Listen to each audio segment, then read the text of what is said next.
And Johnny May, Anthony Watson, Mike Brown, the back three, looking to show the cutting edge, so evident against France here 3 weeks ago. Former Leicester man, of course, worked many times with Tom Youngs. Here's Mike Brown, takes on Tommy Bowe. Johnny May's there as well, Jonathan Joseph, Ben Youngs. Joseph again, floats that out wide to Johnny May. Crunch comes the tackle from Zebo. Anthony Watson stepping. Caught France out down in that corner 3 weeks ago. Tom Ward has a go. Release. A lot more direct carrying today, Miles, than in Paris. Ben Youngs wide again. Johnny May there again. Oh, coming through the tackles, Johnny May. We talk about his pace, but there we saw his power. It was a fantastic start from England. They played some wonderful rugby there. The forwards committing men. Decoys all over the place. Joseph put in May into space once. He looked dangerous. He was stopped by Zebo the first time, but the second time he is not. Go all the way back to Parling just about winning the line out. Then it gets serious. Forwards carrying straight. Decoys, not for the first time. A missed pass to May. May couldn't bust through Zebo a minute or two ago. He can this time. The delay on the pass of Ben Youngs is superb. Right hand, very strong there. Zebo will be disappointed with the tackle. May is delirious with that finish there. Absolutely superb. It was Tommy Bowe who was flattened, then Zebo came in and could do nothing about it. Well, we've seen the pace of Johnny May making and scoring tries. There we saw the power. His goal kicking was superb, and he's played a fine role in the start for England here. May and Watson have had their hands on the ball. They've been given space, they've taken it. And Tommy Bowe is a very strong defender, and he'll be disappointed. But that is fantastic start for England. Johnny May, the entire 31. Jamie Heaslip. Conor Murray. Who started the quarter-final in New Zealand 4 years ago. And he's blossomed into a top international player. And Johnny May is blossoming now in all aspects of his game. Take on the high ball. Excellent there. He has served England so well in 2015. Johnny May goes chasing once more. Back goes Tommy Bowe, bruised. Mentally more than anything after that missed tackle which led to the try. Maybank is on standby if required. I think Romain Poit's going to be okay. Johnny May was certainly okay. A little bit reminiscent of the celebration of Jason Robinson in that World Cup final and that score all those years ago. Well, Romain Poit is still down, so we'll go to Pat again. Yeah, you would have to say Alan slightly lucky not to give a penalty away here. As you can see, great kick, lovely chase, and it was Conor Murray there, just leaning his shoulder there, stopping May from putting more pressure on the ball. So slightly lucky there, you'd have to say not to give a penalty away. Here's the try, lovely little decoy from Mike Brown. No decoy with the power of the right forearm there of Johnny May. In this team, who have led their country, not short of leaders there. Mike Brown talked about his catching, there it is again. Bit messy, Morgan sorts it out, Brown has it, and May's off again. Takes on Jared Payne. Across comes Zebo, he's going nowhere but the touchline. And Johnny May once more posing that threat, that cutting edge out wide. Well, we were talking, May's sheer pace and the added power now makes him so dangerous. That's really good skill there. He and Watson are looking threatening. England are getting ball out to them, and they are looking dangerous. Well, let's get the early thoughts of Will Greenwood. Will? Just picking up. Ben wants it now, gives it to George Ford. Crossfield kick meant for Anthony Watson. Zebo goes up. Oh, Watson's got it!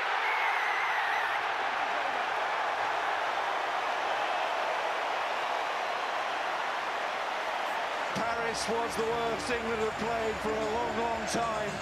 It had to be better today, and it already is. Well, Stuart Lancaster told George Ford he's under pressure. Owen Farrell is looking to zero on that number 10 shirt. What a response from the Bath fly half. hurried in everything he did for 40 minutes last week. Measured, precise, perfect there. And Anthony Watson, his timing is superb. The West Country 1-2 there. Wonderful weight from Ford.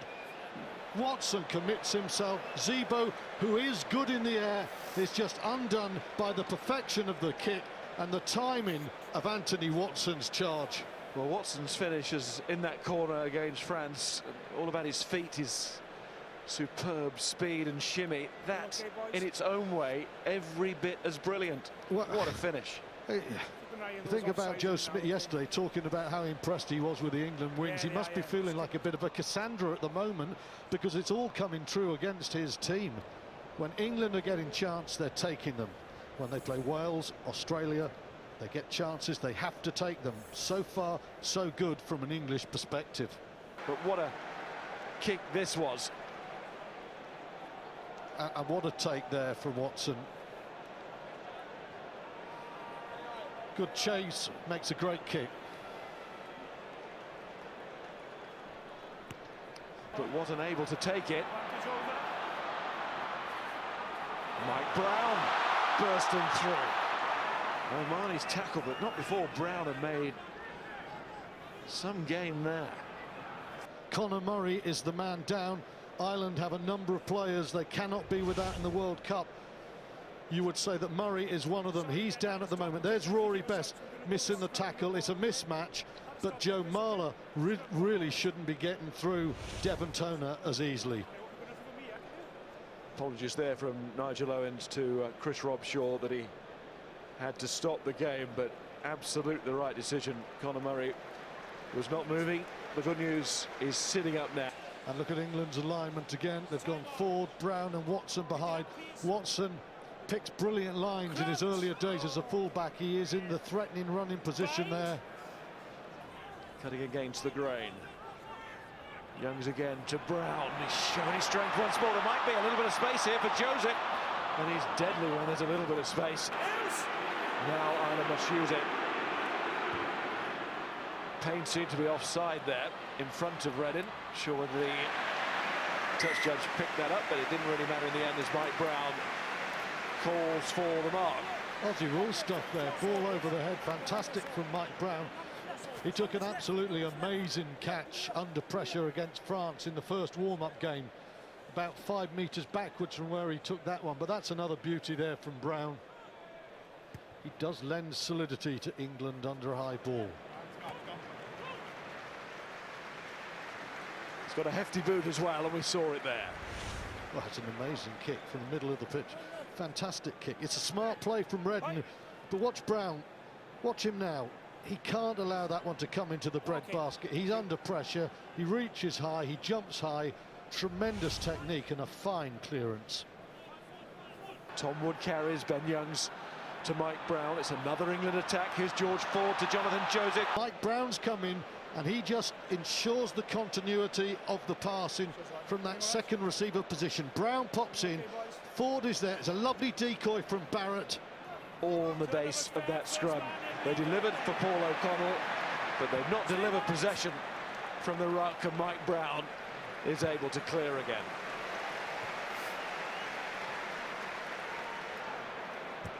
Ben Youngs knew there might be a little bit of space in there. Johnny May all over Owen Reddin. Tom Wood flying in as well. England get the line out 10 minutes before the interval. There's no keeping Johnny May out of this match, and Ben Youngs marshalling things so well alongside George Ford at half-back. Yeah, Ireland just so loose at the moment. They're the two Youngs brothers again to find Ford, and that's good work from Wood. On to Watson. Watson cutting back inside. England's dangerous wingers at it again, but they've lost it and given it to Zebo and Tommy Bowe. Well, what's he doing with that? Thought initially was lining to get it off the field. There was a chance for a counter-attack maybe for Ireland there. Gave it straight back to England and Ford. Seemed like the right call at this stage of the half. Marler, Ford, Barrett. Gives it to Brown again, who once more challenges down that channel. And the support of May. Sexton, little chip in behind here, could be interesting with the bounce. He's taking it towards Mike Brown, who again comes through the traffic just about unscathed. And then the offload. So will there be time for this? There should be. Yes, there is. I think that's Mike Brown's first mistake in this half. He has been a rock at fullback. He does brilliantly because Jamie Heaslip's coming. He beats him to the ball, but he's just got to go to ground there. He overplays that. Johnny May with the knock-on, but there's no way Mike Brown should be flipping that out of his left hand, having done all the hard work. And for those of you who can lip read, I think he agrees with you. He was not too happy with what he did there. A bit more than flipping.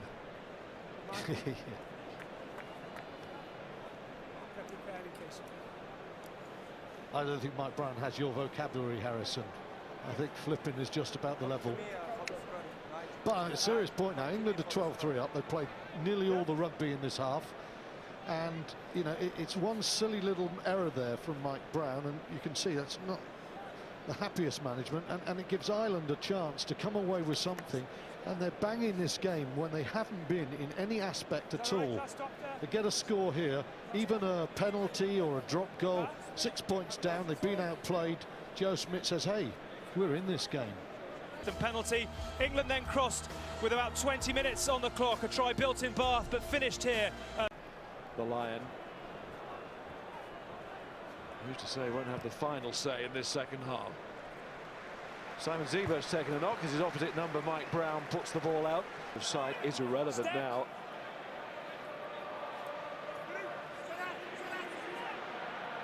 Redden. Here's Mike Brown again, but Tommy Bowe goes up. He was eyes on the ball there, Bowe. But there is an advantage being played to England, and Mike Brown might have been hurt. And he's slapping the floor in pain.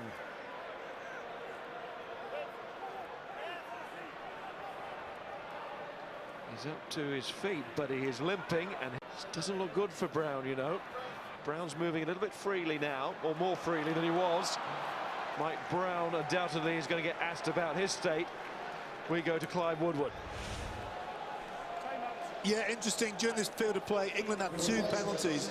And, you know, the referee's played advantage rightly so. You see his hand out now. That's a penalty to England. Just stop the game, take the 3 points and build the score. You know, World Cup times, games are going to be won by 1 or 2 points. And you've got to just collect these points. So we had 2 chances of taking 3-pointers, and we've carried on and carried on. The advantage is gone now, and he doesn't give us the ball here, Owens, and we lost the chance. But we've just got to be very clinical in how we think about winning this game. Well, I would say there, Nigel Owens is one of the few referees who actually, when a penalty is given... Even with 2 first-half scores, May and Watson had a third, but that was disallowed for a forward pass. It would have been the scoring pass. Mike Brown is going up there again, and he's won it. He's beaten Dave Carney, and he's beaten the injury as well, it seems. Launchbury, that's a good pass. Ben Youngs looks for the space as well. Launchbury could have gone wide there. Ireland getting players across there now. Paul O'Connell, one of them, but he's going to be tested on the inside by Anthony Watson. He was just too quick there, the winger, Mike Brown. And he's trying to find the strength to see off Carney, who's still smarting from that defeat to Brown just seconds ago. It's a good battle between those two. You know what, I don't think Joe Schmidt's nervous about an injury there. I think he's absolutely livid with the inability of his outstanding young centre to really put that one away. That was a great opportunity there for Ireland. There's Mike Brown earlier taking the ball, but a couple of minutes later, they're 70 metres out, but in some ways, just as Tom Young should have put May in for a score, well, this really, even from this distance, should be a score. It pops out for Payne. Owen Farrell gets a touch now and a chance to put Mike Brown onto that at speed. Wigglesworth. It bounces up nicely for the England scrum half. Then it's Joseph to May and Brown. His wasn't Grant. Looked like a nasty turn on the ankle, but doesn't look like that now. Thankfully for Brown and England. Launchbury. Had to be a knock-on, and it's given. Well, there's been talk in the last month or so of Alex Good putting Mike Brown under pressure, and Brown has responded, as he so often does for years, with an imperious aerial display. The fury of aerial bombardment is one of the great Irish tactics in rugby union, and who do you want under it more than that man, Mike Brown? The chase is good, the kicks are good, and Brown, whether he's receiving kicks or chasing kicks, has shown great technique and fortitude under that ball. Well, Donica has come on, and Dave Carney is back, so his blood injury has been cleared up. Now that will allow Johnny Sexton to go and put his feet up. Yep, and Ian Madigan into 10. All the talk in Ireland in the week.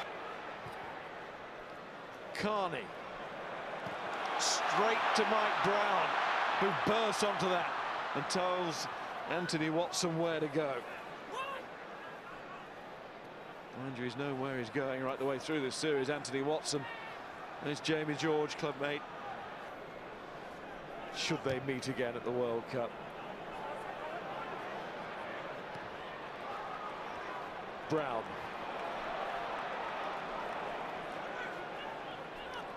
As the home team, the win will mean perhaps just that little bit more to England. Trying to force his way into this match. Farrell, Joseph, May.